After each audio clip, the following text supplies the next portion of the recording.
ಎಲ್ಲರಿಗೂ ನಮಸ್ಕಾರ. ಎಲ್ಲರಿಗೂ ನನ್ನ ಚಾನಲ್ಗೆ ಆದರದ ಸ್ವಾಗತ.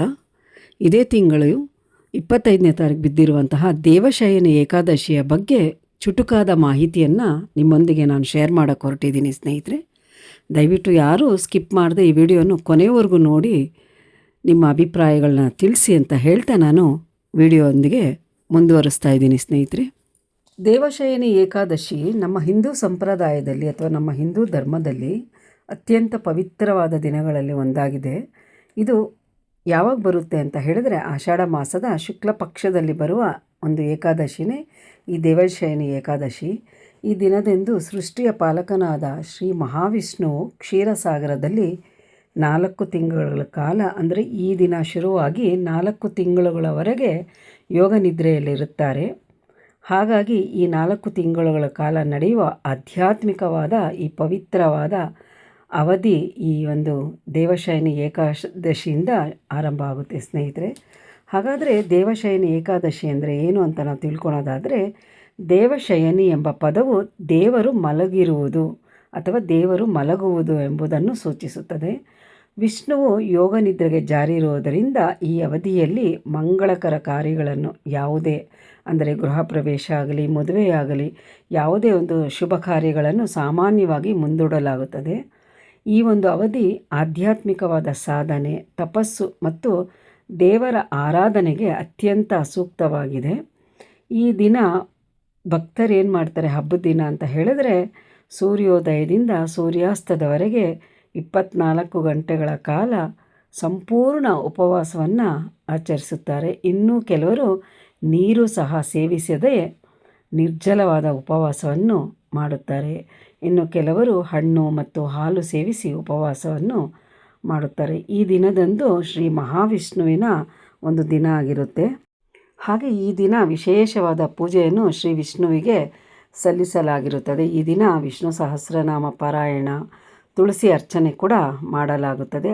ಈ ದಿನದಂದು ಬಡವರಿಗೆ, ನಿರ್ಗತಿಕರಿಗೆ, ಆಹಾರ ಇಲ್ಲದೇ ಇರೋರಿಗೆ ವಸ್ತ್ರದಾನ, ಹಣದಾನ ಮತ್ತು ಆಹಾರ ದಾನವನ್ನು ಮಾಡೋದ್ರಿಂದ ನಮಗೆ ಪುಣ್ಯಕರವಾದ ಒಂದು ಪ್ರಾಪ್ತಿಯಾಗುತ್ತದೆ ಅಂತ ಪರಿಗಣಿಸಲಾಗಿದೆ ಸ್ನೇಹಿತರೆ. ಈ ದಿನದಂದು ಉಪವಾಸ ಪೂಜೆಗಳನ್ನು ಆಚರಿಸುವುದರಿಂದ ಪಾಪಗಳು ನಿವಾರಣೆಯಾಗಿ ಮನಸ್ಸಿಗೆ ಶಾಂತಿ ದೊರೆಯುತ್ತದೆ, ಮೋಕ್ಷ ಪ್ರಾಪ್ತಿಯಾಗುತ್ತದೆ ಎಂದು ಕೂಡ ಹೇಳ್ತಾರೆ.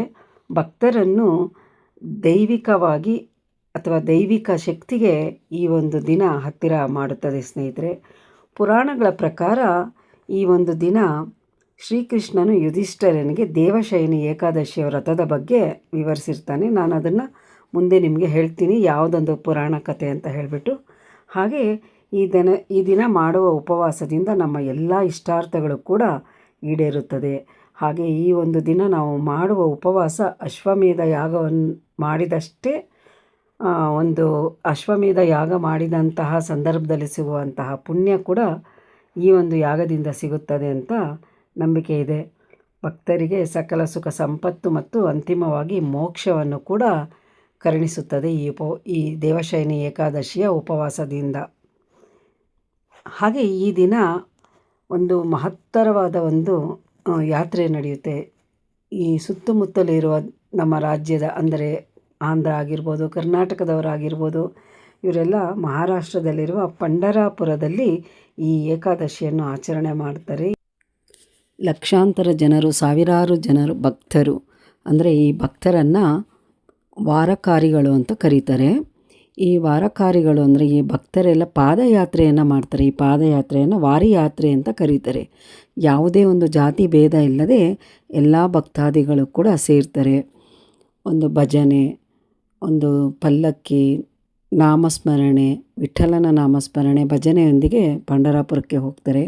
ಜ್ಞಾನೇಶ್ವರ, ನಿವೃತ್ತನಾಥ, ತುಕಾರಾಮ್, ನಾಮದೇವ, ರಾಮದೇವ ಮುಂತಾದವರ ಸಂತರ ಭಕ್ತರ ಪರಂಪರೆಯನ್ನು ಮುಂದುವರಿಸುತ್ತಾ ಇವರು ಭಜನೆಗಳನ್ನು ಹಾಡುತ್ತಾ ಈ ಒಂದು ಭಕ್ತ ಸಾಗರವೇ, ಸಮೂಹವೇ ಪಂಢರಾಪುರಕ್ಕೆ ಸೇರ್ತಾರೆ. ಅಲ್ಲಿ ಚಂದ್ರಭಾಗ ನದಿಯಲ್ಲಿ ಸ್ನಾನ ಮಾಡಿ ವಿಷ್ಣುವೇ ಆಗಿರುವ ವಿಠ್ಠಲ ಮತ್ತು ರುಕ್ಮಿಣಿಯರ ದರ್ಶನವನ್ನು ಕೂಡ ಮಾಡಿ ಪುನೀತರಾಗ್ತಾರೆ ಸ್ನೇಹಿತರೆ.